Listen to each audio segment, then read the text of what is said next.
Hello दोस्तों, कैसे हैं आप सब? मैं सी गुरु गुप्ता फ्रॉम अन अकेडमी आप सबका स्वागत करता हूं हमारे इस वीडियो में। दोस्तों, आज जो हमारा टॉपिक है, आज जो हम स्टार्ट कर रहे हैं, वो हम स्टार्ट कर रहे हैं company act 2013, right? Previous lectures में हमने आपको बताया था कि बेसिक दैट इज ब्रीफ हमने आपको प्रोवाइड किया था चैप्टर सब्जेक्ट से रिलेटेड। नाउ उसमें से जो है वो अब हम पहला टॉपिक स्टार्ट कर रहे हैं दैट इज कंपनी एक्ट 2013 और आज का जो हमारा सब टॉपिक है that is basics of director, right? हम समझेंगे कि डायरेक्टर होता क्या है, डायरेक्टर कौन हो सकता है, कैसे अपॉइंट होंगे, ये सारी जो बेसिक जानकारी है वो हम आज के लेक्चर में डिस्कस करेंगे, ठीक है? So before I start with just मैं आपको अबाउट अनअकैडमी सब्सक्रिप्शन आपको कैसे करना है वो सारी चीजें मैं बता देता हूँ, राइट? सो मैंने आपको बताया यहाँ पे अनअकैडमी ने बहुत सारे सब्सक्रिप्शन प्लान निकाले हैं। आप अपने कन्वीनियंट के हिसाब से 1 साल का, 2 साल का या मंथ वाइज आप बाय कर सकते हो। और उसके साथ अगर आप हमारा कोड यूज करते हो that is Guru CA, right, तो उसमें आपको 10% जो है वो एक्स्ट्रा डिस्काउंट मिल जाएगा, राइट? एप्स डाउनलोड करने का जो स्टेप है वो मैं आपको बता देता हूँ। That is Unacademy learning app आपको प्ले स्टोर से डाउनलोड करना है और उसे इंस्टॉल करना है। देन उसके बाद प्लस में आप जाके पेड लेक्चर्स ले सकते हो और अगर आपको डेमो देखना है तो फ्री कोर्सेज, स्पेशल कोर्सेज में आप देख सकते हो, राइट? आप अपने सिलेबस के हिसाब से, अपने स्टेज के हिसाब से आप कोर्सेज सेलेक्ट कर सकते हैं। CA, CS, CA inter, CA final, CA foundation, right? जो आपका रिक्वायरमेंट है, जो आपकी नीड है, एंड देन आप सब्सक्रिप्शन एक्टिवेट करवा सकते हैं, राइट? एंड देन लास्ट में आपको ये जो डिटेल मैंने आपको बता दिया subscription plan and these all the things through which you can make the payment, right? यहाँ पे आप पेमेंट कर सकते हो एंड आपका सब्सक्रिप्शन प्लान जो भी आपने सेलेक्ट किया वो एक्टिवेट हो जाएगा। सो दोस्तों, इसी के साथ अब हम स्टार्ट करते हैं हमारा आज का वीडियो, राइट? ओके, आज का जो लेक्चर है वो हमने आपको बताया दैट इज बेसिक्स हम डिस्कस करने वाले हैं। ये जो स्लाइड है ये हमने प्रीवियस लेक्चर में, फर्स्ट लेक्चर पे हमने डिस्कस कर लिया था और जहां पे आपको हमने वेटेज बता दिया था कि कौन से जो टॉपिक है वो कितना वेटेज रखते हैं एग्जाम पॉइंट ऑफ व्यू। अच्छा, एक बात और इम्पोर्टेंट मैं आपको बताना चाहूंगा कि जरूरी नहीं है जो मैं बोल रहा हूँ हर अटेम्प्ट में आए। मैं ये जो बोल रहा हूँ ये जनरली मैं बोल रहा हूँ कि जनरली ऐसा होता है, राइट? अब चूंकि इंस्टीट्यूट है, इंस्टीट्यूट का पेपर सेट करने का उनका अपना तरीका होता है। वो किसी अटेम्प्ट में जो है वो इस नॉर्मेलिटीज को फॉलो नहीं करते, एक्सेप्शनल चीजों को फॉलो करके अगर सपोज कभी अमेंडमेंट्स हुआ तो अमेंडमेंट्स भी वो पूछते हैं, राइट? तो अमेंडमेंट्स पे ज्यादा फोकस कर सकते हैं या हो सकता है ऑरेंज वाले ब्लॉक को वो कभी ज्यादा वेटेज दे दें, तो एक्सेप्शनली पॉसिबल है। बट जो मैंने पिछले लेक्चर में डिस्कस किया था वो जनरलिटी बेसिस पे, नॉर्मेलिटीज बेसिस पे आपके साथ डिस्कशन किया था, राइट? ना दोस्तों, आज जो हम स्टार्ट करने वाले that is company act 2013 and जो हमारा टॉपिक है that is what called as director, right?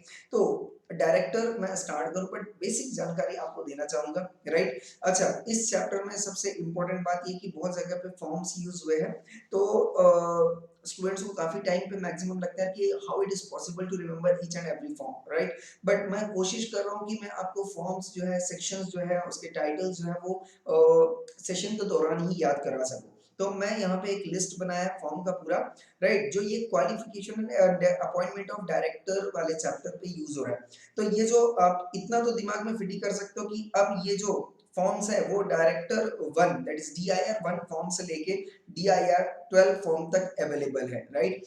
Now DIR 1 form जो है ये हमारा ओमिट हो चुका है तो अभी अप्लाई नहीं होता है। बट जैसे जैसे सेक्शंस आएंगे इस फॉर्म का हम रेफरेंस लेते चलेंगे। But before taking the references of forms and we're going to cover those sections, सबसे पहले आप दिमाग में रख लो कि कितने फॉर्म्स अवेलेबल है। तो सिंपल लैंग्वेज बोल रहा हूँ 1 से लेके 12 तक के फॉर्म्स यहाँ पे हमारे पास अवेलेबल है। तो इतना तो कम से कम दिमाग में फिट हो जाएगा कि बॉस 12 के बाद का फॉर्म यहाँ पे अप्लाई नहीं हो रहा है, राइट? अब उसमें कौन सा फॉर्म है ये जस्ट एक पढ़ते आप रिवीजन जब लोगे, रिकॉल करोगे तो धीरे धीरे चीजें ये याद होना स्टार्ट हो जाएगी, ठीक है? तो जिसमें से director DIR 1 form and DIR form and DIR 7 form जो है वो ओमिट हो चुके हैं। बाकी सारे फॉर्म्स जो है वो हमारे पास अवेलेबल है, राइट? अच्छा, अब इसमें एक और इम्पोर्टेंट बात मैं आपके साथ डिस्कस करना चाहूंगा ना ये जो डिस्कशन पॉइंट है मेरा दैट इज यहाँ पे जो हमने DIR वगैरह दिया हुआ है, तो आप ये दिमाग में फिट कर लो कि ये जो DIR है सर, अलग अलग चैप्टर के लिए अलग अलग उन्होंने एक्रोनिम्स यूज किए हुए फॉर्म को लेके, ऐसा कुछ भी नहीं है। यहाँ पे जो इनने एक्रोनिम्स यूज किए ये चैप्टर के टाइटल के हिसाब से, जैसे हम अभी डायरेक्टर पढ़ रहे हैं तो डायरेक्टर का इन्हें DIR ले लिया और इन्हें 1 2 3 3A 3B 3C 4 5 6 7 8 9 10 इस तरीके से करके ये पूछ रहा है, राइट। आप नेक्स्ट वाले चैप्टर में जाओगे तो से सपोज ओके ऑडिटर का है तो वहां पे AOD हो सकता है, अकाउंट का है तो ACT हो सकता है। तो इस तरीके से उन्होंने एक्रोनिम्स यूज किए। तो एक तो अपना फ्रेमवर्क सेट कर लो दिमाग का, आप सबकी अलग से आपको कुछ भी याद करने का जरूरत नहीं। हर एक चीज का कुछ ना कुछ जो है वो लॉजिक होता है, जो उस लॉजिक को अप्लाई करके ये जो सिलेबस है हमारा, जो कंपनी लॉ है, राइट, कॉर्पोरेट लॉ है, ये फ्रेम हुआ है। क्लियर? यस। तो यहाँ पे अपन बहुत सिंपल देखो, लोड नहीं लेना। सबसे इंपॉर्टेंट बात ये कि लोड नहीं लेना अपने को, बड़े आराम से एकदम टेक अ डीप ब्रेथ, ठीक है। और चूंकि सिलेबस में बार बार बोल रहा हूँ बहुत बड़ा है, तो अपने को ये ध्यान रखना कि जो हम पढ़े वो हमको समझ में आए और वो चीजें हमें याद होनी चाहिए, बस इतना सा कॉन्सेप्ट है, राइट। अब वो याद कराना कैसे है, लॉजिक कैसे देना है, वो आप मेरे ऊपर छोड़ दो। मैं कोशिश करूंगा जितना पॉसिबल हो पाएगा मेरे से, मैं आपको याद कराने की कोशिश करूंगा एंड लॉजिक देके उन सेक्शंस को लॉजिकली आपको दिमाग में आपके फिट करने की कोशिश करूंगा। ठीक है, तो चलिए आइए इसे स्टार्ट करते हैं दोस्तों। हमारा ये जो चैप्टर है दैट इज डायरेक्टर, ठीक है ना दोस्तों। अब आप ये देखो, ये मैंने एक पूरे स्लाइड में ये पूरा आपका डायरेक्टर के सेक्शंस कवर कर दिए, पूरा जितनी चीजें हैं इस चैप्टर की ये स्लाइड में अवेलेबल है। ओके, तो मैं बहुत सिंपल से सबसे पहले मैं बोलना चाहूंगा कि ये जो डायरेक्टर का चैप्टर है that is qualification and appointment of director, ये सेक्शन 149 से 172 तक है। अब बहुत सिंपल सी बात है सर, वाई सेक्शन 49? क्योंकि अप टू सेक्शन 148 आप सीए एंटर में पढ़ चुके हो, राइट। तो जो 142 सेक्शन है आपका वो चैप्टर नंबर 10 में आता है, राइट, और वो आप ऑलरेडी वहां पे पढ़ चुके हो अप टू 148 तक। तो यहाँ से अब जो हमारा स्टार्ट हो रहा है दैट इज 149 टू 172 स्टार्ट हो रहा है। क्लियर है या नहीं क्लियर है? yes. तो अब ये जो है हमारा नॉर्मली हमारा चैप्टर नंबर, अगर आप MCA .gov.in की वेबसाइट पे जाओगे तो ये चैप्टर नंबर आपका 11 है, ठीक है। तो चैप्टर नंबर 11 किसके हिसाब से? MCA.gov.in में जो कॉर्पोरेट लॉ डिफाइन हुआ है, तो वहां पे जो चैप्टर 11 है वो है हमारा qualification and appointment of director. मतलब अप टू चैप्टर 10 तक आप सीए एंटर में पढ़ चुके हो, दैट इज रोमन चैप्टर 10, जो मैं बोल रहा हूँ roman 1 roman 2 roman 3 up to roman 10 chapter आप ये सीए एंटर में पढ़ चुके हो। सीए फाइनल में जो पढ़ना है हमारा रोमन चैप्टर 11 से पढ़ना है, राइट। तो इस चैप्टर 11 को हम बोल रहे हैं दोस्तों that is called as what? Qualification and appointment of director, जो कि याद रखो, दिमाग में फिट करो। मैं देखो डिटेल में घुसूं इसके पहले मैं सबसे पहले ये बोलूंगा कि भाई बाउंड्री कितनी है। तो सबसे पहले अपने बाउंड्री को समझना कि बाउंड्री कितनी है वो समझ लो, राइट। तो बाउंड्री कितनी हमारी 149 टू 172 है एंड फॉर्म्स की बाउंड्री कितनी हमने बताई आपको 1 से लेके 12 तक का फॉर्म जो है वो हमारे पास अवेलेबल है, बराबर, जिसमें से form number 1 form number 4 and form number 7 जो है वो अपने पास अवेलेबल। इतना तो कम से कम अपन याद कर सकते हैं, राइट। यस, तो बस इतना ही याद करते चलो, ऐसी चीजों को पढ़ते चलो, तो धीरे धीरे जो चीजें हैं वो दिमाग में आपके फिट होना शुरू हो जाएगी। ठीक है ना। अब इस चैप्टर में अपने को पढ़ना क्या है वो देखते हैं। तो इस चैप्टर में अपने को जो पढ़ना है दोस्तों that is what called as, पहले तो general provisions related to what director, right. बहुत डिटेल में नहीं जाना, एकदम जनरल चीजें पढ़नी है यहाँ पर। ओके, देन इसके बाद पढ़ना है नंबर ऑफ डायरेक्टरशिप, तो ये देख लेना है। इसके बाद डायरेक्टर्स ऑफिस छोड़ते कैसे हैं, मतलब व्हाट आर द प्रोसीजर, तो यहाँ पे 3 प्रोसीजर दिए, या तो वैकेट कर सकता है ऑफिस, या तो वो खुद रिजाइन कर सकता है, या तो उसे निकाला जा सकता है। सिंपल लैंग्वेज में 3 चीजें, राइट। अब ये बोलते हैं अपॉइंटमेंट ऑफ डायरेक्टर कि डायरेक्टर्स कैसे आएंगे। तो डायरेक्टर कैसे आएंगे, तो सबसे पहले ये समझना पड़ेगा, तो एक तो इसका समझना पड़ेगा कितने तरीके के डायरेक्टर है, टाइप्स ऑफ डायरेक्टर, ठीक है, सबसे पहले अपने को समझना पड़ेगा। देन इसका क्या है? Process to appoint director, process to what? Appoint director. ये अगर अपन दो चीजें समझ लेते, ये अपॉइंटमेंट वाला कॉन्सेप्ट समझ में आए, मतलब डायरेक्टर के, ध्यान से समझना, डायरेक्टर के आने से लेके, मैंने क्या बोला? डायरेक्टर के आने से लेके जाने तक का सफर जो है वो हमें इस चैप्टर में पढ़ना है। तो आया कहाँ से? अपॉइंटमेंट। आ रहा है बात समझ में? यस। बट अपॉइंट हम कब करेंगे उसको? जब उसके पास ये जनरल चीजें होंगी। आ रहा है बात समझ? That is individual can be a director, what are the duties, उसके पास डायरेक्टर आइडेंटिफिकेशन नंबर होना चाहिए, उसका क्वालिफिकेशन क्या है, डिसक्वालिफिकेशन क्या है, ये सारी चीजें अपने को जनरलिटीज पे समझनी पड़ेगी। तो जब ये सारी चीजें मैं समझ लूंगा, जनरल के सारे कॉन्सेप्ट, टाइप्स ऑफ डायरेक्टर, कौन से तरीके का डायरेक्टर, नंबर 2 कौन डायरेक्टर हो सकता है, तो who can be a director, number 3 अगर डायरेक्टर है तो उसकी रिस्पांसिबिलिटीज, ड्यूटीज क्या होंगी, राइट, एंड क्या डायरेक्टर के पास डिल, डायरेक्टर आइडेंटिफिकेशन नंबर होना चाहिए, एंड उसकी क्वालिफिकेशन क्या होगी, उसकी डिसक्वालिफिकेशन क्या होगी। अगर इतनी चीजें हम समझ लेते हैं तो जनरल चीजें मुझे डायरेक्टर की समझ में आ जाएंगी। क्लियर? यस। तब डायरेक्टर का हम क्या करेंगे, यहाँ पे अपॉइंटमेंट लेंगे। तो अपॉइंटमेंट लेने के पहले हमें उसकी जनरलिटीज को समझनी पड़ेगी। तो जनरलिटीज आप समझ लो डायरेक्टर की, देन डायरेक्टर का अपॉइंटमेंट आएगा, okay, then number of directorship, कितनी जगह पे वो अपनी डायरेक्टरशिप को कंटिन्यू कर सकता है, राइट, देन इसके बाद ओके ये जो अपॉइंटमेंट हुआ है तो अब कंपनी को ये समझना भी पड़ेगा कि भाई कितने डायरेक्टर्स हैं उसके पास, तो उसे रजिस्टर भी मेंटेन करना पड़ेगा, रजिस्टर ऑफ डायरेक्टर्स भी उसको मेंटेन करना पड़ेगा, ओके, एंड देन लास्ट में उसका जाने की बात होगी। तो जाने की बात जो है वो 3 तरीके से हो सकती है, या तो ऑफिस वैकेट होगा, या तो रिजाइन करेगा, या तो उसे निकाल दिया जाएगा। तो अब निकालने जाना है मतलब क्या हो गया दोस्तों, निकालना है उसे मतलब उसका टर्म्स ऑफ ऑफिस कंप्लीट नहीं होगा, उसके पहले ही उसको निकाल दिया जाएगा, right.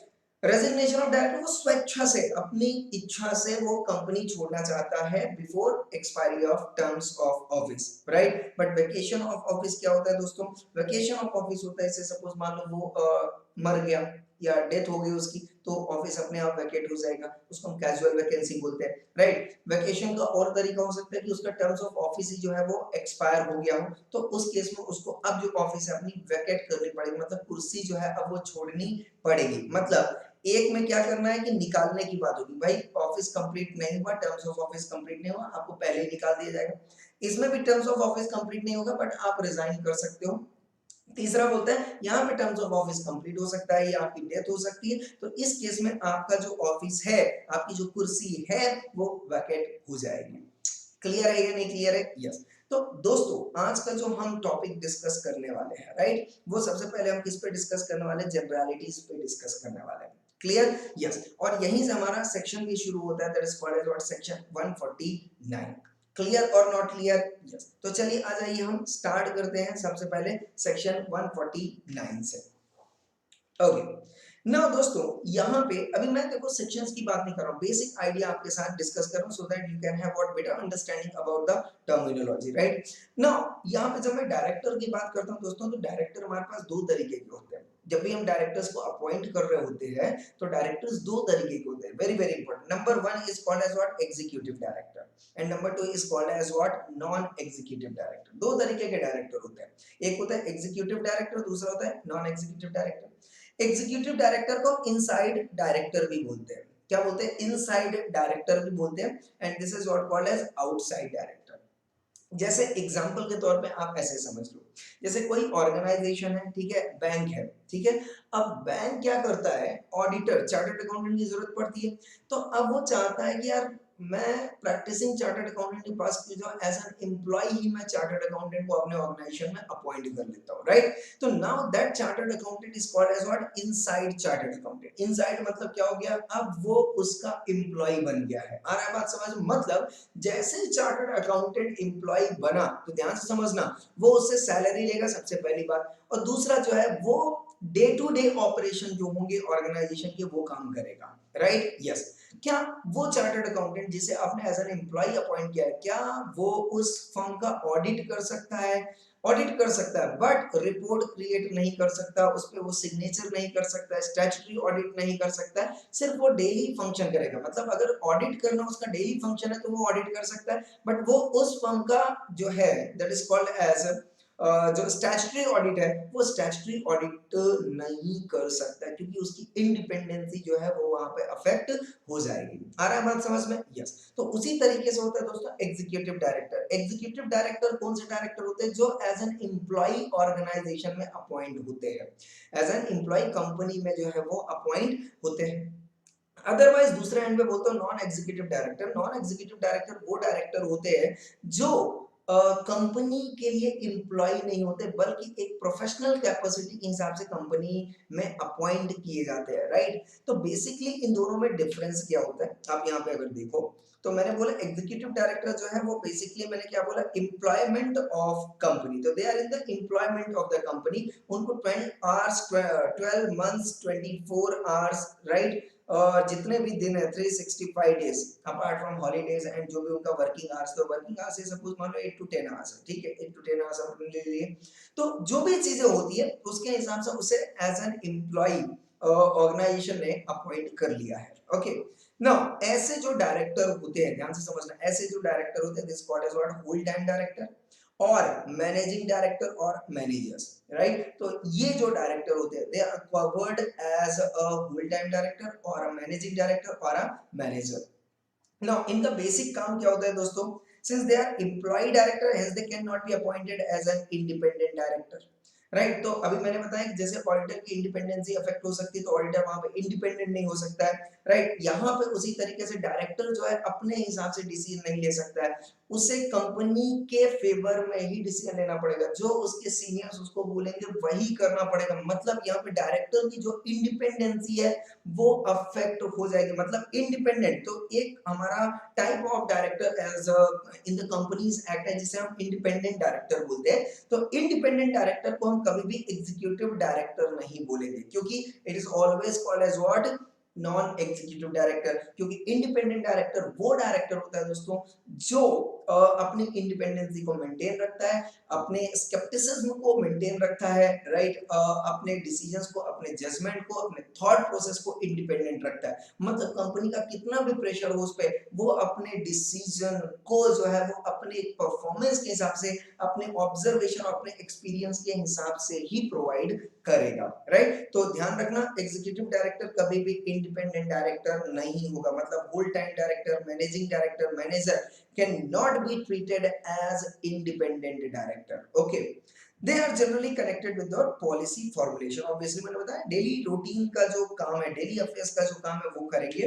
And then they have personal involvement with the company since their remuneration depends upon what, successful operation of the company. तो पर्सनली वो इन्वॉल्व होते हैं हर एक मैटर्स पे, हर एक एक्टिविटीज पे जो कंपनी परफॉर्म कर रही होती है। ऑन द अदर हैंड अगर मैं बात करता हूँ, so they are not in the employment. तो ये एम्प्लॉयमेंट नहीं होते। मतलब ये जो है दोस्तों ध्यान से समझना, ये एज एन एम्प्लॉय कैपेसिटी आता है और ये एज अ प्रोफेशनल कैपेसिटी है। मतलब यहाँ पे मैं अगर सपोज मानो मैं डायरेक्टर को इक्विवेलेंट चार्टर्ड अकाउंटेंट से लेता हूँ, सपोज करता हूँ मैं, नॉर्मली नहीं होता है, ठीक है। चार्टर्ड अकाउंटेंट अलग चीज है, डायरेक्टर अलग चीज है, राइट। चार्टर्ड अकाउंटेंट डायरेक्टर हो सकता है, उसमें कोई दिक्कत नहीं है, बट यहाँ पे अगर चार्टर्ड अकाउंटेंट डायरेक्टर बनता है तो कभी भी होल टाइम डायरेक्टर नहीं बनेगा। ध्यान से समझना, इस केस में चार्टर्ड अकाउंटेंट डायरेक्टर बन सकता है, बट वो कभी होल टाइम डायरेक्टर नहीं होगा, वो कभी मैनेजिंग डायरेक्टर नहीं हो सकता, वो कभी मैनेजर डायरेक्टर नहीं हो सकता, बल्कि वो क्या होगा, director as a professional capacity होगा। क्या होगा, director as a professional capacity होगा। तो से सपोज मान लो कोई चार्टर्ड अकाउंटेंट है, एक्सपर्ट है टैक्स के केस में, राइट। तो अगर टैक्स रिलेटेड कोई इश्यूज कंपनी में आता है तो टैक्सेशन से रिलेटेड उस चार्टर्ड अकाउंटेंट को डायरेक्टर बनाया जा सकता है, बट वो डायरेक्टर परमानेंट कभी भी नहीं होगा, होल टाइम कभी भी नहीं होगा। It's always called as what, part time director. मतलब जब तक वो टैक्स का इशू जो है रिजॉल्व नहीं हो जाता है तब तक चार्टर्ड अकाउंटेंट वहां पे एज अ डायरेक्टर रहेगा, बट जैसे ही वो इश्यूज खत्म हो जाएंगे, सारी चीजें क्लियर हो जाएगी, तो वो जो है अपने प्रोफेशनल कैपेसिटी, जो chartered accountant as a director professional capacity company में गया हुआ है, वो अपने उस काम से निजात पा जाएगा, मतलब उसे डिस्चार्ज मिल जाएगा। Now he has he has to discharge his function, right, once the issues related to taxations are resolved. Clear or not clear? Yes. तो ऐसे जो डायरेक्टर होते हैं this called as what, nominee director, promoter हो गया, independent director है, right, की managerial personnels है, स्मॉल शेयर होल्डर्स डायरेक्टर है, रोटेशनल नॉन रोटेशनल डायरेक्टर्स है। these types of directors are covered under what, non executive directors। Okay, and ये directors मैं हमेशा आपको बता रहा हूँ, ये चूंकि फुल टाइम नहीं होते, पार्ट टाइम होते हैं, जब इनकी जरूरत पड़ती है तब अपॉइंट किया जाता है। तो they are having what different different experience, तो अलग अलग इश्यूज होंगे तो अलग अलग तरीके के चार्टर्ड अकाउंटेंट, अलग अलग टाइप के एक्सपर्ट्स को अपॉइंट किया जाएगा एज अ डायरेक्टर टेम्परेरीली, ठीक है, till the time those issues are resolved. Clear? Yes. So ultimately they are not intimately connected with the company except through what attending board meeting. तो अगर ये director बन गए हैं, ध्यान से समझना, अगर ये डायरेक्टर एज अपॉइंट हो चुके हैं अंडर सेक्शन 2 क्लॉज 34, राइट, तो फिर वो बोर्ड मीटिंग उनको अटेंड करना पड़ेगा because they are what called as director, but उनका एक्टिव इन्वॉल्वमेंट वहां पे नहीं होगा, they are just there in the company for attending the board meeting for the purpose of quorum or just for the purpose of what formalities, right? तो this is the basic structure of director. तो director जो है दोस्तों, या तो वो executive होगा, या समझ में आया क्या? यस, या तो वो एग्जीक्यूटिव डायरेक्टर होगा या तो नॉन एग्जीक्यूटिव डायरेक्टर होगा। दिमाग में फिट करते चलो, मैं बहुत यहाँ पे एनालिसिस आपसे करवाने वाला हूँ। तो सबसे पहले मैंने यहाँ पे क्या बोला, डायरेक्टर दो तरीके से होते हैं, फॉर्म के बारे में बता दिया, सेक्शन हमने बताया 149 टू 172 सेक्शंस तक हमको यहाँ पे इस चैप्टर में कवर करना है, तो ये हमारी बाउंड्री फिट होगी।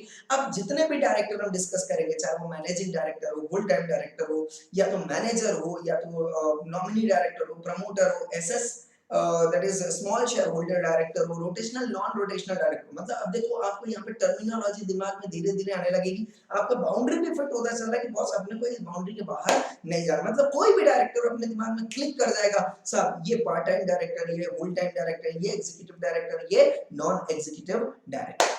क्लियर और नॉट क्लियर? और जब भी आप इन लोगों को अपॉइंट करोगे, आपको इनका पर्पस, आपको इनका ऑब्जेक्ट भी समझ में आएगा। अगर कोई एग्जीक्यूटिव डायरेक्टर तो हम समझ जाएंगे एज एन एम्प्लॉई आया हुआ है, बट कोई अगर पार्ट टाइम डायरेक्टर आया हो तो वो कभी भी एज एन एम्प्लॉई नहीं होगा, उसका बोर्ड मीटिंग में कोई भी एक्टिव इन्वॉल्वमेंट नहीं होगा। They can simply present in that board meeting to attend that meeting, nothing else, right? तो यस, इस तरीके से जो है अपने को अब क्लासिफाई करना है कि कौन सा डायरेक्टर जो है एग्जीक्यूटिव होगा, कौन सा डायरेक्टर जो है वो नॉन एग्जीक्यूटिव होगा। क्लियर और नॉट क्लियर? यस। तो ये हमने दोस्तों that is what called as types of director में ये कवर कर लिया। तो ये जो चीजें हमारी ये कवर होगी, that is types of director, ये हमने पोर्शन कवर कर लिया। यस, ये वाला जो पोर्शन हमारा टाइप्स ऑफ डायरेक्टर, ये जो है ये कवर हो चुका है, राइट? नाउ अब जो नेक्स्ट पॉइंट आता है दोस्तों, यस, अब जो हमारे पास नेक्स्ट पॉइंट आता है that is only individual to be a director. तो अब यहाँ पे हम आते हैं दोस्तों, पहला सेक्शन है हमारा that is 149। Okay, so 149 section पे आते हैं। यस, नाउ सी, ये 149 सेक्शन आप देखो। ओके, नाउ ये 149 सेक्शन ये हमारा पहला सेक्शन है जो हम आपके साथ अब डिस्कस करें। बहुत अच्छी अच्छी एनालिसिस करूंगा मैं आपके साथ, ठीक है?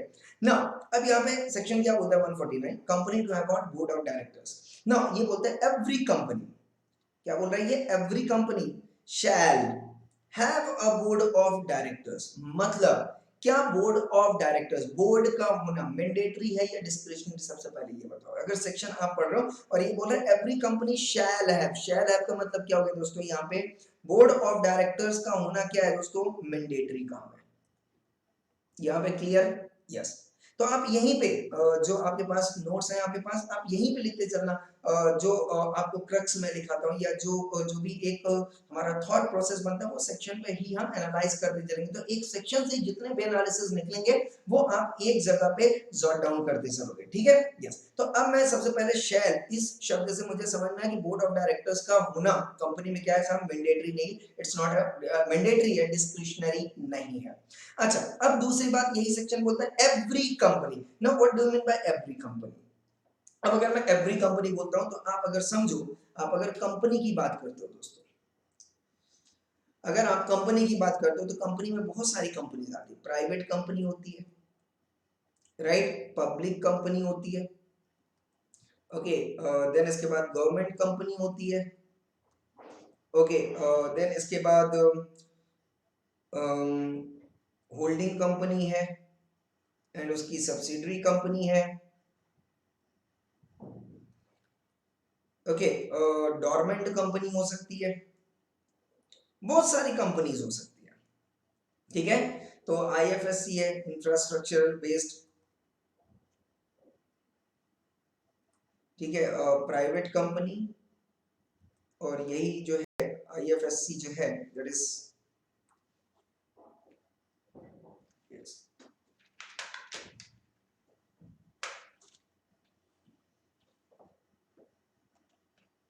यस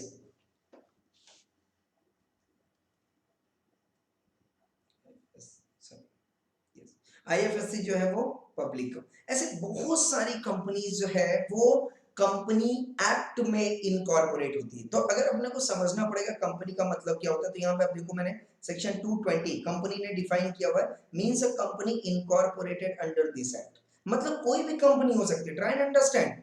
अब चाहे वो प्राइवेट कंपनी हो, पब्लिक कंपनी हो, government company, holding subsidiary company हो, डोरमेंट कंपनी हो, ओपीसी हो, वन पर्सन कंपनी, जितनी भी कंपनीज हैं, राइट, क्योंकि यहाँ पे बोला एवरी कंपनी, ऐसा नहीं लिखा है यहाँ पे कि एवरी लिस्टेड कंपनी। अब अगर पब्लिक कंपनी में आप जाते हो तो लिस्टेड कंपनी भी हो सकती है, अनलिस्टेड कंपनी भी हो सकती है, राइट। तो अनलिस्टेड कंपनी में भी आओगे तो बहुत सारी कैटेगरीज हैं।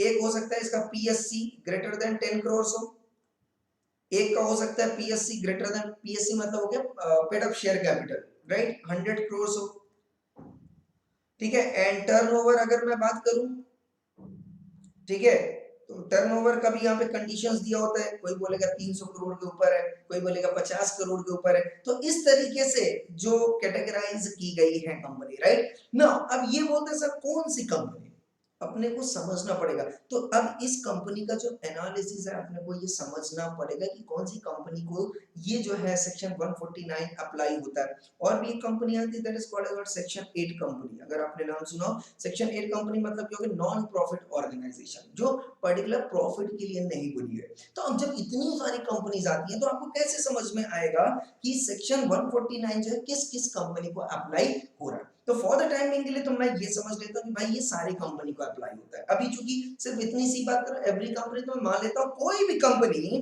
ध्यान से समझना, जो इनकॉर्पोरेट हो रही है अंडर दिस एक्ट और under any previous company law. तो मतलब यहाँ पे कंपनी एक्ट 1956 में भी अगर जो कंपनी इनकॉर्पोरेट हुई है वो भी कवर हो जाएगा, और कंपनी एक्ट 2013 में भी जो कंपनीज इनकॉर्पोरेट हुई हैं वो भी कवर हो जाएगा यहाँ पे, राइट। यस, तो अभी बोलते हैं, अभी सिंपल लैंग्वेज के लिए मैं समझ लेता हूँ, सारी कंपनी, जितनी भी कंपनी आप इनकॉर्पोरेट कर रहे हो, सब कंपनी में बोर्ड ऑफ डायरेक्टर्स का होना जरूरी है, मैंडेटरी है। ओके, अब दूसरी बात ये आती है साहब, कौन डायरेक्टर होगा, तो यहाँ पे लिखा कंसिस्टिंग ऑफ व्हाट, इंडिविजुअल्स। तो अगर आप यहाँ पे इनकम टैक्स एक्ट पढ़े हो, और इनकम टैक्स एक्ट में इसने पर्सन को डिफाइन किया हुआ है, यस। और वहां पे पर्सन का मतलब क्या होता है, individual, HUF, firm, right, company, LLP, okay, AOP, BOI, artificial judicial person, right. But अब यहाँ पे क्या बोल रहा है, इंडिविजुअल ही होगा। अब इंडिविजुअल का मतलब क्या होता है दोस्तों, इंडिविजुअल का मतलब होता है दोस्तों यहाँ पे नेचुरल पर्सन। यहाँ पे मैं किसकी बात कर रहा हूँ, नेचुरल पर्सन, राइट, प्राकृतिक मानव, राइट। अब अगर आप सोचो प्राकृतिक मानव कौन है, ये इंडिविजुअल होगा, से राम हो सकता है, से श्याम हो सकता है, राइट, यस। HUF का कर्ता, तो कोई दिक्कत नहीं, ये भी इंडिविजुअल ही है, तो डेफिनेटली HUF का जो कर्ता है वो भी इंडिविजुअल हो सकता है। बट अगर मैं बात करता हूँ फर्म, आ रहा है बात समझ, तो फर्म जो है, पार्टनरशिप फर्म जो है, ध्यान से समझना, पार्टनरशिप फर्म को ये बोल रहा है कि ये जो है डायरेक्टर नहीं हो सकते, क्योंकि सिर्फ इसने इंडिविजुअल की बात की है। आ रहा है बात समझ में। बट फर्म का पार्टनर क्या डायरेक्टर हो सकता है, फर्म का कोई पार्टनर, यस। तो पार्टनर चूंकि इंडिविजुअल है तो वो पार्टनर जो है किसी कंपनी का वो डायरेक्टर हो सकता है, but as an XYZ associates, right, ये कभी भी पार्टनर सॉरी डायरेक्टर नहीं हो सकते। कंपनी, कोई भी बॉडी कॉर्पोरेट, अब चूंकि कंपनी जो है दोस्तों आर्टिफिशियल पर्सन है, कंपनी कौन है, आर्टिफिशियल पर्सन है, राइट। अब इस आर्टिफिशियल पर्सन और नेचुरल पर्सन में देखो क्या फर्क होगा, नेचुरल पर्सन की जुबान है, दिमाग है, हाथ है, पैर है, मतलब ये कुछ भी काम कर सकता है, ये कुछ भी एक्ट परफॉर्म कर सकता है। बट क्या ये आर्टिफिशियल पर्सन खुद से नेचुरल कोई एक्ट परफॉर्म कर सकता है? नहीं कर सकता, राइट? तो इस आर्टिफिशियल पर्सन को इंडिविजुअल नहीं माना जाएगा, और चूंकि इंडिविजुअल नहीं है तो ये as a board of director जो है वो अपॉइंट नहीं हो सकता है कंपनी में, राइट? सेम वे एलएलपी भी अपॉइंट नहीं हो सकता। ओके, अब एसोसिएशन ऑफ पर्सन, तो I am not talking about person, I am talking about association of person. I'm not talking about what body of individual. I'm not talking about individual. I'm talking here about what body of individual. I'm here talking about artificial judicial person, right? तो artificial judicial person का court हो गया या कोई department हो गया, right? तो ऐसे लोग जो है, ध्यान से समझना, ये कभी भी बोर्ड ऑफ डायरेक्टर्स किसी कंपनी के नहीं बन सकते, बट इनके मेंबर्स जो है डेफिनेटली वो बोर्ड ऑफ डायरेक्टर्स बन सकते हैं। तो कहने का मतलब क्या हो गया, आप इंडिविजुअल हो आप डायरेक्टर हो सकते हो, एचयूएफ के कर्ता हो आप डायरेक्टर हो सकते हो, एचयूएफ के आप मेंबर हो डायरेक्टर हो सकते हो, फर्म के आप पार्टनर हो डायरेक्टर हो सकते हो, कंपनी के आप मेंबर हो आप मेंबर एज अ डायरेक्टर हो सकते हो, बट आप एज अ कंपनी किसी के भी डायरेक्टर नहीं हो सकते। आप एलएलपी में पार्टनर हो आप डायरेक्टर हो सकते हो as a natural person, but आप एज एन एलएलपी आप कभी भी डायरेक्टर नहीं हो सकते हो। कॉन्सेप्ट क्लियर है या नहीं क्लियर है? यस। तो ये बोलते हैं साहब इंडिविजुअल। अब मुद्दा ये आता है साहब इंडिविजुअल ही क्यों, बाकी सारे लोग क्यों डायरेक्टर नहीं हो सकते? तो मैंने बहुत सिंपल सा दोस्तों बताया हुआ है कि ये जो डायरेक्टर है, ध्यान से समझना, इस डायरेक्टर को हमने क्यों अपॉइंट किया हुआ है? सो दैट ये कंपनी के काम, डे टू डे काम परफॉर्म कर सके। मैंने बताया था डायरेक्टर बीइंग एग्जीक्यूटिव डायरेक्टर और नॉन एग्जीक्यूटिव डायरेक्टर। अगर डायरेक्टर एग्जीक्यूटिव डायरेक्टर है, ध्यान से समझना, तो डेली फंक्शन जो डेली काम है कंपनी के वो परफॉर्म कर सकता है। अगर नॉन एग्जीक्यूटिव डायरेक्टर, तो बीइंग एन एक्सपर्ट, वो पर्टिकुलर किसी इश्यूज, किसी पर्टिकुलर फील्ड में इश्यूज आ रहे हैं तो वो अपने वहां पे इंडिपेंडेंट जजमेंट दे सकता है। बात समझ। But being an artificial person आप ये काम नहीं कर सकते, क्योंकि बीइंग एन आर्टिफिशियल पर्सन आपके दिमाग नहीं होता है, राइट? तो वो तो कंपनी के मेंबर्स हैं जो कि काम कर रहे होते हैं, कंपनी खुद होके काम नहीं करती है। क्लियर? तो एज अ कंपनी आप किसी के डायरेक्टर नहीं बन सकते हो। इन्फोसिस कंपनी का जो मेंबर है या ओनर है या प्रमोटर है वो डायरेक्टर हो सकता है कंपनी का, but being a company, Infosys खुद अपने आप में किसी भी कंपनी का डायरेक्टर नहीं हो सकता। आई होप आई एम क्लियर और नॉट क्लियर? यस। तो ये बोलते हैं साहब individual, only individual can be a director. तो ये जो हमारा सेकंड पॉइंट आता है दोस्तों, only individual can be a director, वो इस पॉइंट से सेक्शन 149(1) से ही निकल के आ रहा है। तो यहाँ पे आप देखो, only individual can be a director, hence no body corporate LLP firm etc can be appointed as director. Okay, अब ये अपॉइंट तो हो गया। अब ये जो डायरेक्टर, इनकी ड्यूटीज होती है, बहुत सारे duties, moral responsibilities towards company होती है। तो जहां पे बोला गया कि एक बार डायरेक्टर को उसका ऑफिस मिल गया, ध्यान से समझना, उसका ऑफिस मिल गया, तो अगर मिस्टर एक्स को ही एज अ डायरेक्टर अपॉइंट किया गया है, तो इस कुर्सी पे जो है वो कौन बैठेगा? मिस्टर एक्स ही बैठेगा। इस चेयर पे जो है, राइट, मिस्टर एक्स ही बैठेगा। मिस्टर एक्स अपनी कुर्सी किसी और को नहीं दे सकता। तो अगर वो चाहे कि यार मैं बहुत बिजी हूँ और मैं चाहता हूँ कि मेरी ये कुर्सी कुछ टाइम के लिए तुम संभाल लो, मिस्टर भाई आप संभाल लो, तो ये ऐसा नहीं कर सकता। मतलब ये अपना पोजीशन जो है किसी दूसरे बंदे को प्रोवाइड नहीं कर सकता। It is one of the duty of the director which is provided under section 166 में। अगर वो ऐसा करता है तो उसको 166 के तहत ही पनिशमेंट दिया जाएगा। क्लियर और नॉट क्लियर? यस। डिन इज मैंडेटरी। तो अगर आपको डायरेक्टर बनना है, राइट, चाहे आप एग्जीक्यूटिव डायरेक्टर हो या नॉन एग्जीक्यूटिव डायरेक्टर हो, ध्यान से समझना, डिन is mandatory. Section 152 sub section 3 बोलता है कि डिन जो है, that is director identification number, जो है वो मैंडेटरी है, राइट? आपने इसका डिटेल में डिस्कशन जो है वो आपने सीए इंटर में किया हुआ है, तो इस डिन पे बहुत ज्यादा डिटेल डिस्कशन मैं नहीं करूंगा, राइट? बट डिन कैसे अलॉट किया जाता है, कैसे आप उसके लिए अप्लाई करते हो, इसके बारे में हम जरूर थोड़ा सा यहाँ पे डिस्कशन करेंगे। बट डिन क्या है, व्हाट इज डिन, ये आपको पता है, ये आप सीए इंटर में आप पढ़ चुके हो, राइट? तो director identification number. Okay, and किसी को भी आप डायरेक्टर बनाओ, चाहे वो एग्जीक्यूटिव हो या non executive, he should not be disqualified. मतलब कुछ कंडीशंस दी हुई है अंडर सेक्शन 164 में, आपको वो कंडीशंस पढ़नी पड़ेगी कि ये जो कंडीशंस है रिलेटेड टू डिस्क्वालिफिकेशन, डायरेक्टर उस कंडीशंस को सेटिस्फाई नहीं करना चाहिए। अगर वो डिस्क्वालिफिकेशन रिलेटेड कंडीशन को सेटिस्फाई करता है तो डायरेक्टर जो पर्सन है वो कभी भी डायरेक्टर नहीं बन सकता। I hope I am clear. And last point आता है, there is no upper or lower age limit for appointment of director. मतलब ये क्या बोल रहा है साहब, आप चाहे 36 साल के हो या आप 42 साल के हो या आप 28 साल के हो या आप 22 साल के हो, मुझे कोई फर्क नहीं पड़ता, या आप 81 इयर्स के क्यों ना हो या आप 95 इयर्स के क्यों ना हो, मुझे कोई फर्क नहीं पड़ता, आप director as a director appoint हो सकते हो। But minor can not be, minor is not eligible to obtain DIN. मतलब माइनर कभी भी डिन अप्लाई नहीं कर सकता, और माइनर एक्ट के हिसाब से, माइनॉरिटी एक्ट के हिसाब से 18 इयर्स कवर्ड है। तो 18 इयर्स के अगर कोई नीचे है वो बंदा डायरेक्टर तो बन सकता है, बट चूंकि वो डिन के लिए अप्लाई नहीं कर सकता, डिन वो ऑब्टेन नहीं कर सकता, और विदाउट डिन आप कब एज अ डायरेक्टर अपॉइंट नहीं हो सकते, तो टेक्निकली ये जो माइनर है ये एज अ डायरेक्टर अपॉइंट नहीं हो सकता। तो यहाँ पे एकदम क्रक्स मैंने आपको बताया दोस्तों। नंबर 1, कमान सबसे पहले मैंने शुरू से डिस्कस करता हूँ फटाफट से, क्या हमने कवर अप किया। नंबर 1 हमने आपको बताया कि जो डायरेक्टर्स की हम बात कर रहे हैं वो जो है 149 से लेके 172 तक की बात करेगा। डायरेक्टर बेसिकली दो तरीके के होते हैं, एग्जीक्यूटिव डायरेक्टर होता है, नॉन एग्जीक्यूटिव डायरेक्टर होता है, राइट। तीसरा हमने जो आपको सेक्शन 149(1) बताया वो हमने बताया एवरी कंपनी, मैंने क्या बोला यहाँ पे, every company shall have, mandatory होना चाहिए, हर एक company board of director consisting of only individuals ही रहेंगे, बाकी कोई और लोग यहाँ पे एज अ डायरेक्टर अपॉइंट नहीं हो सकते। एंड ध्यान से समझना, इसके बाद मैंने आपको बताया वो जो डायरेक्टर अपॉइंट होंगे वो अपना ऑफिस जो है वो किसी को असाइन नहीं कर सकते, राइट। उनके पास डिन होना मैंडेटरी, वो डिस्क्वालिफाइड नहीं होने चाहिए, और माइनर पर्सन को हम एज अ डायरेक्टर अपॉइंट नहीं करेंगे। रीजन हमने आपको बता दिया यहाँ पे। क्लियर और नॉट क्लियर? यस। अब पिछले वाले स्लाइड में हमने आपको बताया था कि यहाँ पे इसकी ड्यूटीज हैं। तो अब ये जो डायरेक्टर को आप अपॉइंट करोगे ऑर्गेनाइजेशन में, तो मैं अज्यूम करके चलूंगा कि भाई उसके पास डिन अवेलेबल है, वो डिस्क्वालिफाइड नहीं है, और वो 18 इयर्स के ऊपर है।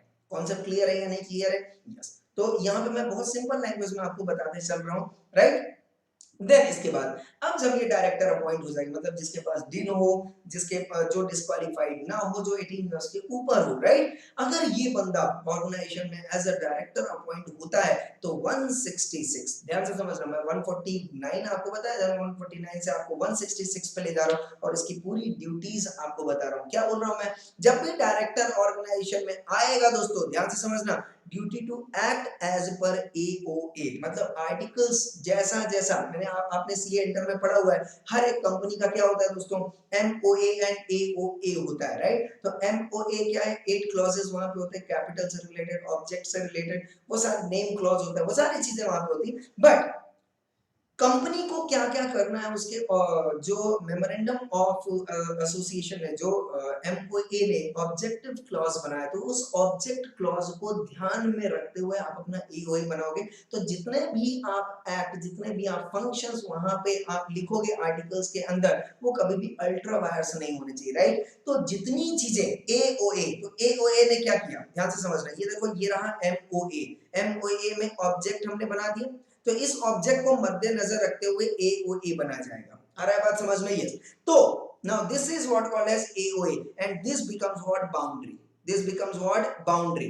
तो एओए मेरा क्या हो जाएगा, बाउंड्री हो जाएगा। तो जो डायरेक्टर आएगा as a management, as a management personal, ये कंपनी के लिए बहुत सारे काम कर सकता है, बिल्कुल। तो कंपनी के लिए बहुत सारे काम कर सकता है, बट वो कंपनी के लिए जो काम करेगा वो किसके हिसाब से करेगा, आर्टिकल्स ऑफ एसोसिएशन के हिसाब से करेगा। अगर आर्टिकल्स ऑफ एसोसिएशन ने बोल दिया कि भाई inter director loan is not allowed, मतलब एक डायरेक्टर दूसरे डायरेक्टर को लोन नहीं दे सकता है कंपनी का, राइट, तो फिर डायरेक्टर जो है कभी भी दूसरे डायरेक्टर से लोन कंपनी के लिए नहीं लेगा। सिंपल है। अगर आर्टिकल्स ने मना कर दिया है तो आपको वो काम नहीं करना है, भले ही आपको वो सारे के सारे जो पावर है वो दिए गए, बट आप अपने पावर को एओए के अगेंस्ट में इस्तेमाल नहीं कर सकते। Number 2, duty to act in a good faith. जो भी आप करोगे कंपनी के बेनिफिट के लिए करोगे। मैं ये नहीं बोल रहा हूँ कि हर टाइम आपका एक्शन जो है पॉजिटिव रहेगा, नेगेटिव भी हो सकता है, डजंट मैटर, बट वो कंपनी के फेवर में होना चाहिए। मतलब आपका वहां पे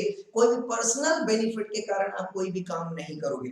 जरूरी नहीं कि आप जो हर काम करो वो कंपनी के फेवर में ही जाए, बट यस, आप जो भी काम करोगे दिल से करोगे, दिल साफ होना चाहिए, दिल निर्मल होना चाहिए दोस्तों, राइट? उसी के हिसाब से आपको कंपनी के लिए काम करना है। Duty to exercise due care. Okay, तो आपके जो भी सारी चीजें, ड्यू डिलीजेंस है, राइट? आप अपनी सारी चीजों को हर एक फैक्टर्स को अंडरस्टैंड करने के बाद ही सारे के सारे काम करोगे। Duty to avoid conflict of interest, right? तो ऐसा कोई भी काम आप नहीं करना चाहिए जहां पे कंपनी के अगेंस्ट जो है कॉन्फ्लिक्ट ऑफ इंटरेस्ट क्रिएट हो रहा।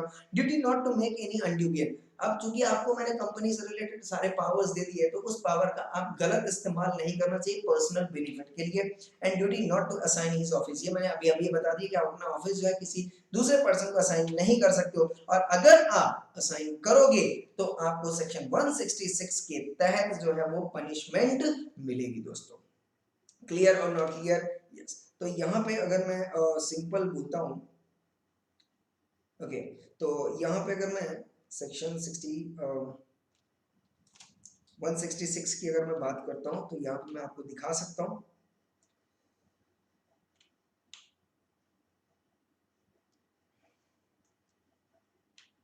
यस, ये रहा यहाँ पे 166।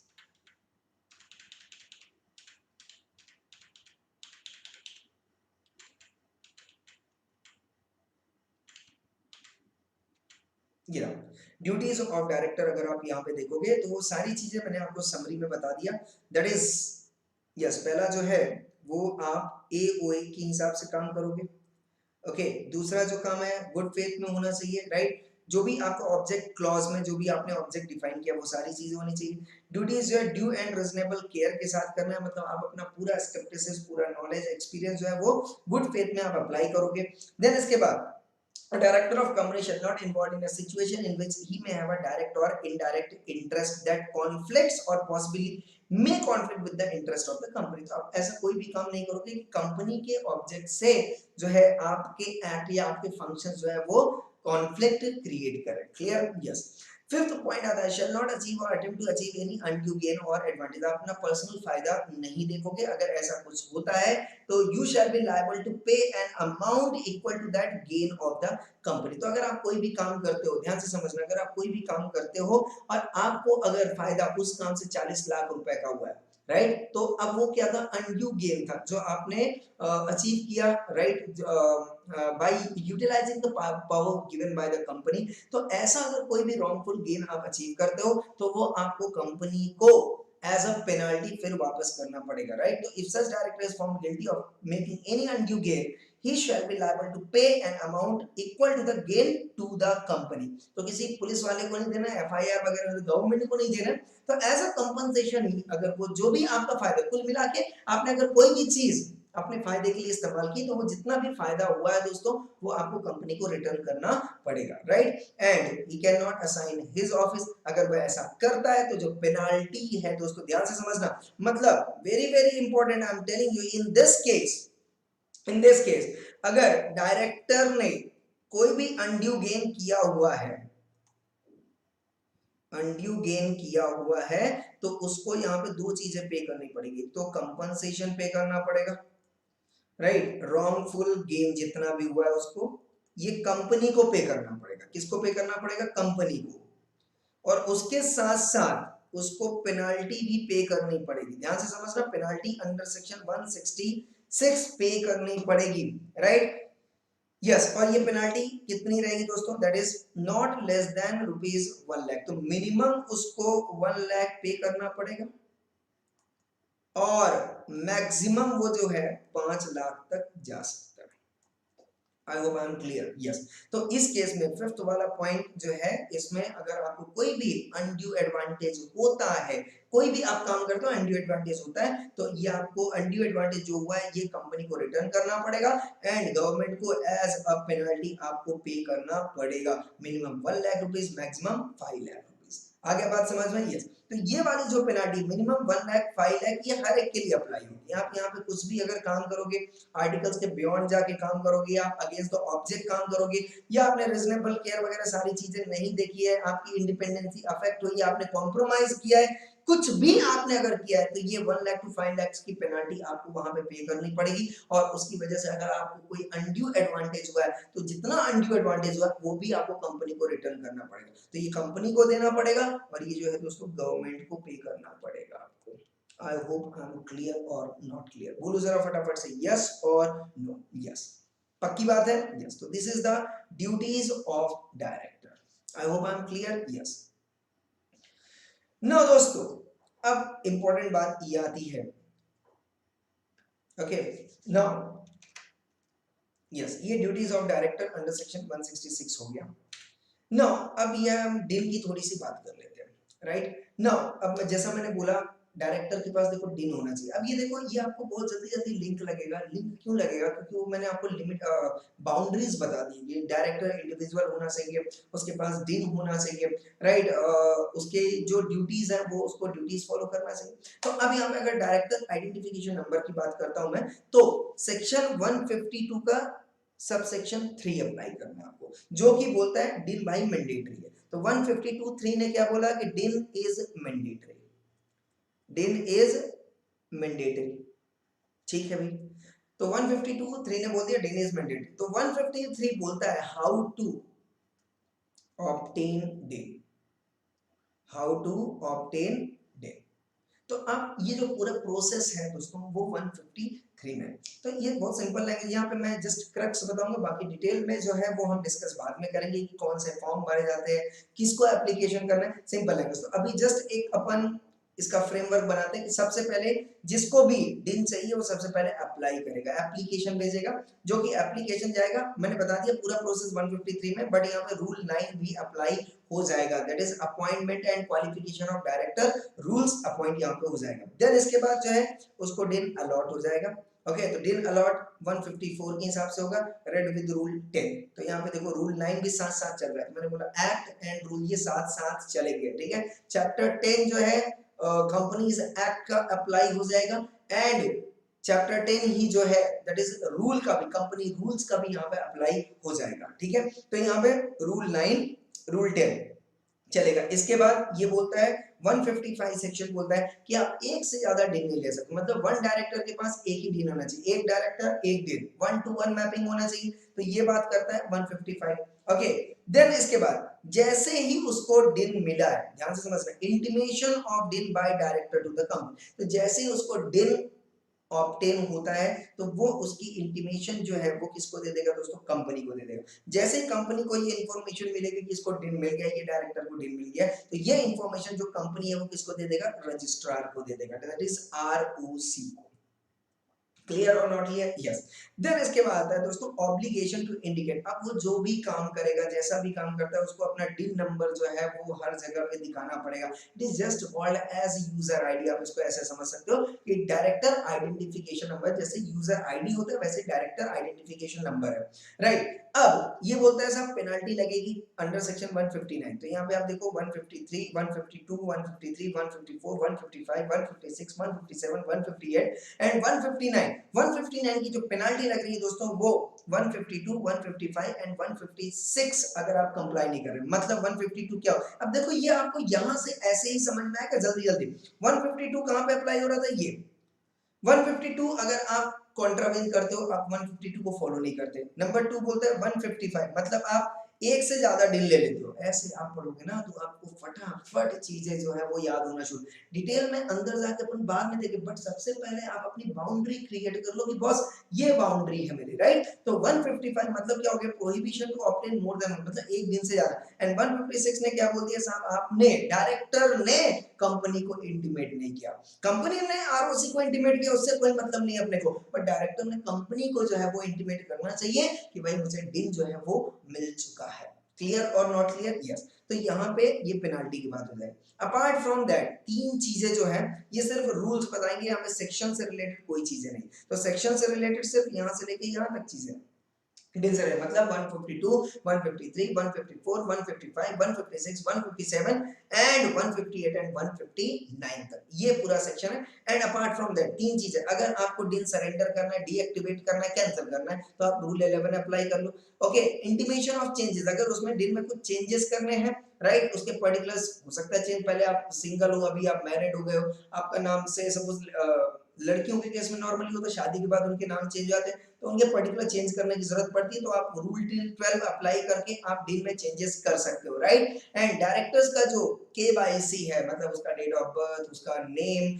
उसका email ID, mobile number, right, इसके बाद उसका Aadhaar card number, PAN card number, voter ID number, ये सारी चीजें जो है आपको रूल 12A में प्रोवाइड करना पड़ेगा। तो जब आप इतनी सारी चीजें, मैं आपको बता रहा हूँ, ये जो मैंने बताया it is not important exam point of view, but just for the sake of understanding कि डिन को अप्लाई करने के लिए क्या क्या करना पड़ता है, मैं आपको बता रहा हूँ। 152 sub clause 3 sub section 3, then इसके बाद 153, देन 154, 155, 156, 157, 158, 159, बस इतना। And apart from that rule 10, rule 11, rule 12 and 12A। Clear? तो ये सारी चीजें यहाँ पे कवर हो जाएंगे 11, 12 एंड 12A पे। तो ये जो है दोस्तों हमारा डायरेक्टर आइडेंटिफिकेशन नंबर जो है वो कवर हो जाएगा। ठीक है, तो ये जो सेशन है हमने जनरलिटीज जो है यहाँ पे कवर कर ली है, राइट। और अगर आप देखोगे यहाँ पे, यस, तो ये हमने आपको टाइप्स ऑफ डायरेक्टर बता दिया, right, individual to be a director बता दिया, ड्यूटीज हमने पूरा सेक्शन 166 हमने पूरा यहीं पे खत्म कर दिया। 152(3) एंड 153 से रिलेटेड, 153 से 159 हमने ये पूरा ओवरव्यू जो है टीम का हमने यहाँ पे कवर अप कर लिया।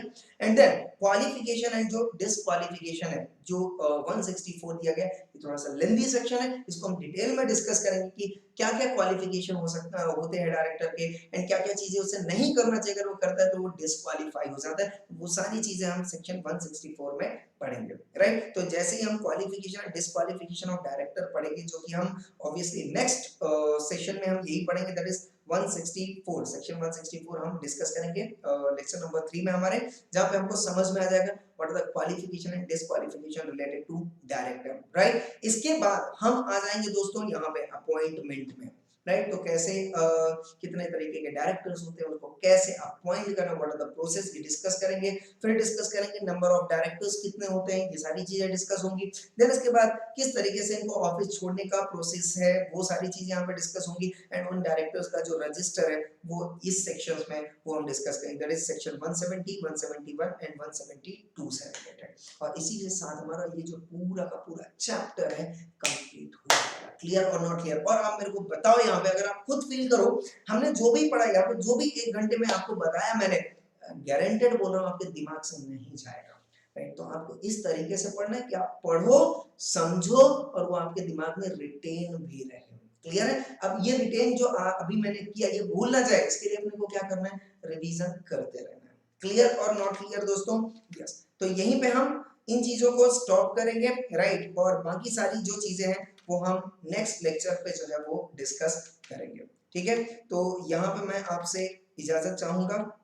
ठीक है, थैंक यू सो मच। और दोस्तों आपको अगर हमारा वीडियो पसंद आया है तो आप इसे सब्सक्राइब करें, लाइक करें, शेयर करें और बेल आइकन आप जरूर दबाएं, उसे भूलें ना, राइट। कि जो भी नए लेक्चर्स, जो भी हम फ्री डेमोस आपको प्रोवाइड करेंगे वो आप को नोटिफिकेशन जो है इसका आपको आपके ऐप में मिलता रहेगा। और अपार्ट फ्रॉम दैट यहाँ पे जो भी हमने लेक्चर्स, राइट, लेक्चर्स से रिलेटेड जो नोट्स हैं, जो चीजें हैं, वो हम पीडीएफ में यहाँ पे प्रोवाइड करेंगे, आप उसको डाउनलोड भी कर सकते हो। और याद रखिए दोस्तों, अगर आपको एक्स्ट्रा डिस्काउंट चाहिए इस लेक्चर्स के, तो आप हमारा रेफरल कोड यूज कर सकते हो और आपको एक्स्ट्रा 10% डिस्काउंट मिल जाएगा। तो इसी के साथ आप हमें इजाजत दें। नमस्कार, शब्बा खैर, सत श्री अकाल। मिलते हैं फिर आपको नेक्स्ट लेक्चर में नेक्स्ट टॉपिक के साथ, नए एपिसोड के साथ। ठीक है, thank you so much, thank you.